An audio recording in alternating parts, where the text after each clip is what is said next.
1987. Even the sound of it sounded cool. Well, I think so anyway. This was the year, in my humblest of opinions, that put PC gaming on the map. Now, whilst I might not have had a Commodore Amiga, an Atari ST, or come to think of it, even a Master System, but what I can tell you is, when I played the games of 1987, something happened overnight. The games of 86, if anything, were a bit meh, but the games of 1987 were, yeah! It didn't matter to me that the games might have looked better on the Amiga or something like that. I didn't care. I was oblivious to all of that Amiga nonsense. What I knew is it looked a lot cooler. Digitized sound was around 16 colour EGA and VGA was hot on its tail. So I'm telling you, this was the year where things started turning around for the IBM PC. Some of the games were absolutely awesome. And here is the top 10 games of 1987 for the IBM PC. First up at number 10 here today is Street Sports Basketball. Now, avid watchers of this top 10 series might know that I'm somewhat rubbish at sports, but I'll make an exception in the case of Street Sports Basketball because somehow, in all of its CGA glory, I still managed to play reasonably well. And therefore I thought, you know what, I'm being cruel to all those sports games out there. I need to give this one kudos where it deserves. The game is centred around 3 aside games: the schoolyard, the alleyway, the parking lot, and of course the all-pervasive backyard. Each of these has its own hazards to play around, such as oil slicks and potholes, and your other dudes on the other team can get quite aggressive when it comes to it. I do like the basketball dunks, the passes and the steals. It's actually a really good wee game and I enjoyed it because it's much more realistic than all those ones on the basketball court. Highly recommended little game to get you started. Get ready for Mac 3. Next up is a game by Logiciels. Now, Logiciels is a French company, and I think that might be one of the reasons that why if you Google Mac 3 1987, you'll find that there's not very many results on the internet. However, this game I think has been bypassed by many non-English speaking people. The sound is, well, first of all, is one of the pioneering aspects of this game because it has digitized sound on the PC speaker. Quite how they did that is an imagination that I will leave to somebody else, but it has a kick-ass sound effect. It's got, you know, get ready for Mac 3 at the beginning. It's some French chick saying it as well, which is, you know, it's just quite hot sounding anyway. And then you've got the music, which is really good, and then you've got the gameplay. And the gameplay is actually really good. It's fast paced, sometimes it's a little bit difficult with the CGA graphics, gotta say it's a bit crummy, but other than that, when you take it out and you just get on with playing it, it is actually quite a well polished little game. 2 thumbs up to my French compadres there. Mac 3.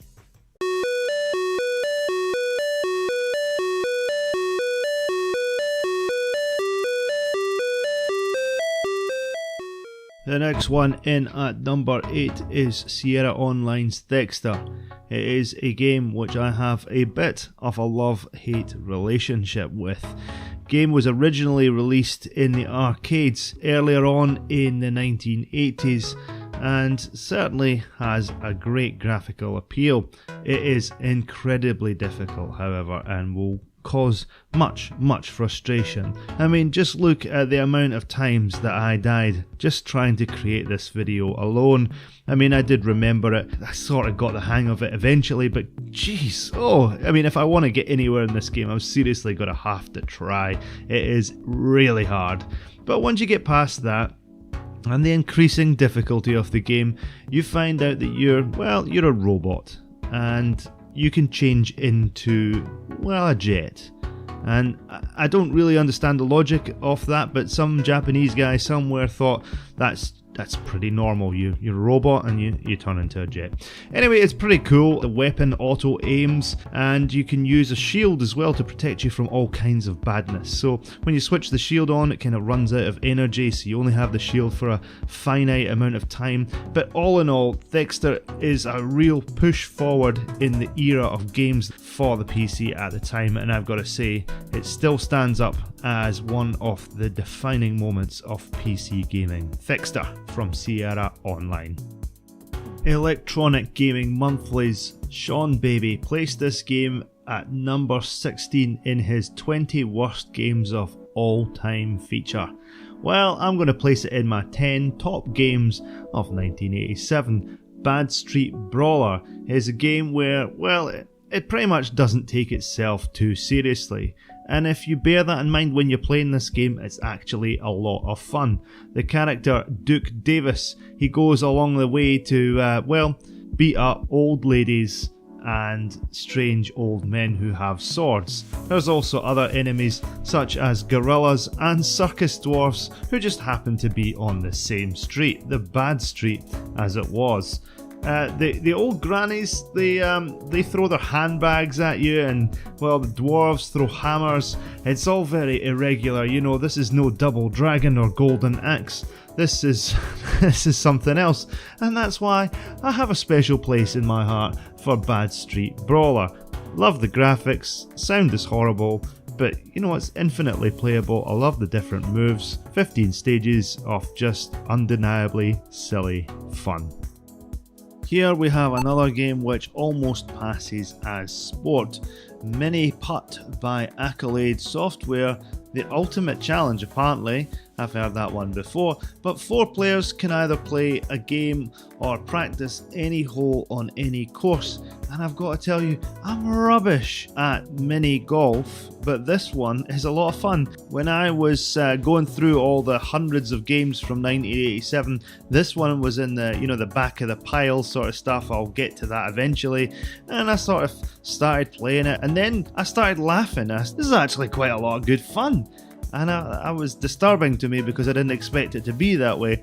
You know, what can I say? It's mini golf, it's on the PC, and it's actually, it hurts me to say this is actually really good fun. I think I've said that a few times now. My friend Matt likes to use the word shenanigans an awful lot, but if there were ever a set of circumstances to use the word shenanigans, then it would be for Maniac Mansion, because after a meteorite crash near the Maniac Mansion 20 years before, Dr. Fred has turned into a bit of a strange one, and he's abducted Sandy, and Dave is on his way to rescue her, but not without his band of merry friends. If you are a fan of the LucasArts games, then you'll understand that the engine that they're built on is called Scum, and the games that came on Scum were of course big classics like Monkey Island, like Sam & Max, and of course the one that came after Maniac Mansion, Day of the Tentacle. All of these games besides, this is the originator of the Scum engine.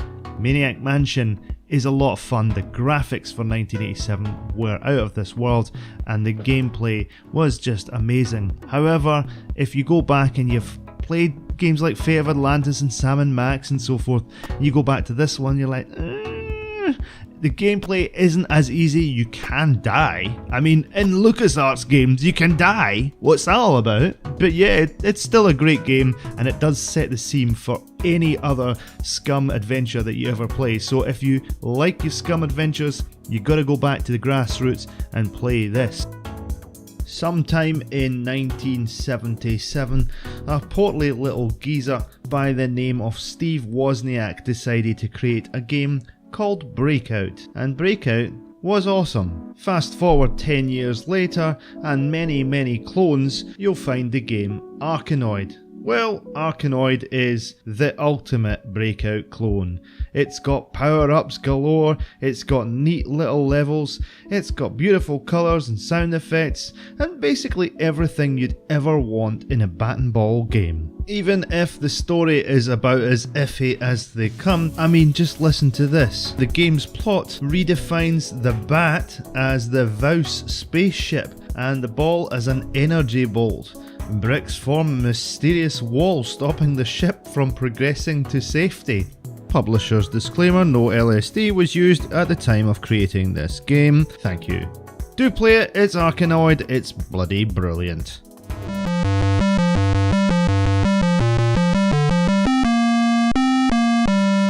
From the moment that I got the keys to Accolades Test Drive in 1987, it was clear that I had some lust for speed, and I was only a kid. In fact, I was definitely nowhere near old enough to drive, but oh my god was this fun. The general idea with this one is you head into a dealership one day, somehow some schmuck at the dealership manages to give you the keys to a Lamborghini Countach, a Ferrari Testarossa, or a Porsche 911, as well as some, well, lesser desirable cars in my opinion. You get in the driver's seat and the idea is you take this car for a joyride. I pretty much always took the Lamborghini for a wee spin because, well, it was just cooler than all the other cars. But the general idea of this is that you drive along a hilly roadside somewhere presumably in the United States of America. And then you come across a petrol station and you pull in and it tells you how quickly you've gone. Depending on how mental you drive the car, you'll get points for that. There are obstacles along the way, of course, other drivers doing their Sunday drive. Back in those days in the States, the speed limit was a pedestrian 55 miles an hour. So of course the coppers are on your tail all the time. You do have a little police radar somehow in this borrowed test-driven car, but it'll tell you after a few seconds if the cops are near and you've got to evade them at speeds probably close to 200 miles an hour with oncoming traffic. The main criticisms for Test Drive 1, which were somewhat repaired in Test Drive 2 and finally in Test Drive 3, was the controls. They were a bit sloppy, but mainly the biggest problem with Test Drive 1 was the fact you were in the same scenery pretty much all the time. With Test Drive 2, they had scenery packs and everything, making the visuals a little bit less mundane. However, let this not stop the fun here because Test Drive 1 was a game that I played a crap ton of times in 1987. Fantastic game.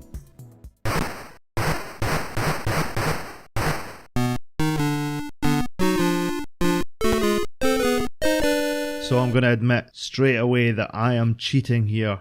Absolutely. I'm going to combine number 2 with 2 Sierra games. Police Quest: In Pursuit of the Death Angel and Space Quest 2: Vohal's Revenge.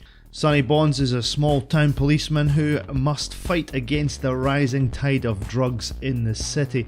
It was based on a real procedure by police and adheres carefully to the following rules of police work.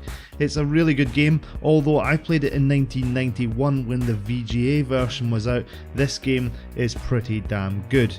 The only thing I really hate about this version of Police Quest is the really annoying way that you control your police car when you're in the street view. Other than that, it's a great adventure. But I'll move quickly on to Space Quest 2, where I've got to say there's a lot of people who edge towards Space Quest 3 being their favourite, but I'm kind of torn. I love the AGI games of the original Sierra games, and to me Space Quest 2 was that beautiful green scenery, and I thought personally that the humour in the game was quite good, although again many people disagree with that. They say the humour in Space Quest 2 was a bit wanting. I, on the other hand, think that this game is funny, the puzzles are intricate but not too hard, the gameplay is just long enough to get interesting, and it's a beautiful game. Just Space Quest 2, I mean hello, just one of the best franchises of adventure games ever. The ever-present Roger Wilco, the friendliest space janitor there ever was, is back in his second instalment, and this time he thought that Sludge Vohal, the baddie from Space Quest 1 with the Saurian encounter, was all gone, but oh no, he's back for his revenge, and he's in deep trouble now because Sludge Vohall, who looks absolutely nothing like Darth Vader, is out to get him. So, in conclusion, if you want laugh a minute, great fun, then you go for Space Quest 2. If you want a more realistic, yet slightly Miami Vice experience, then go with Police Quest. Either way, both of them are going to keep you entertained for days and days, and I love them both equally.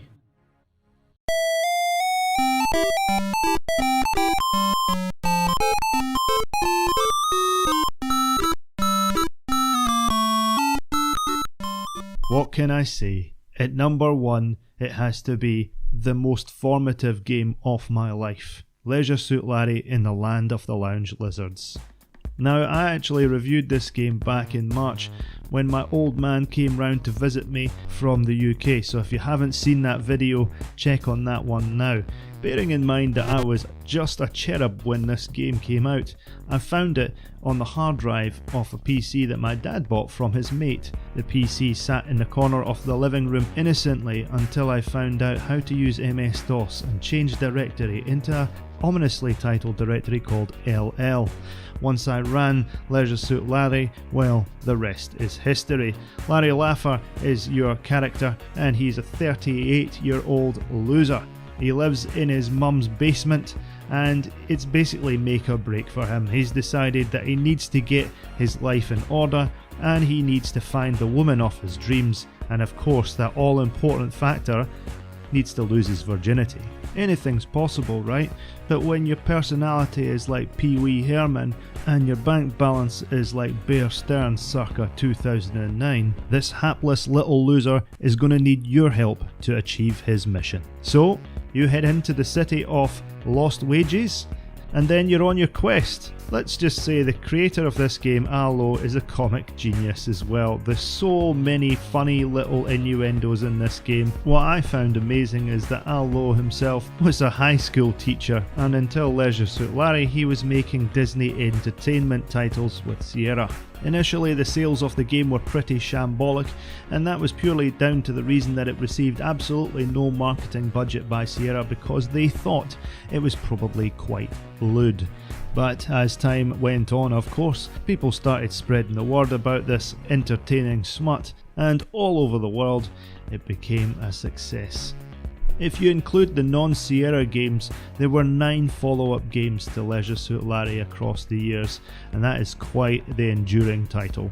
Seriously, if you haven't played this game yet, why are you even watching this? I mean, you must have some sort of interest in retro games, so make sure you find yourself a copy, cease whatever evening plans you may have had, lock the children in their bedrooms, and get on with Leisure Suit Larry in the Land of the Lounge Lizards. So there you go, that's my roundup of 1987, and this one really is a hard year because there's just so many great titles to choose from, and I know that many of my picks here are going to be incredibly controversial. This year really did embody the change in shift between the PC being an international business machine to an international gaming machine. Let's look out for 1988, that's coming up next. In the meantime, if you do like my videos, please consider subscribing. Love it when you subscribe. And of course, if you want to support me, you can support me on Patreon. Patreon.com/AlsGeekLab. Until next time, take care, thank you for watching, and be excellent to each other.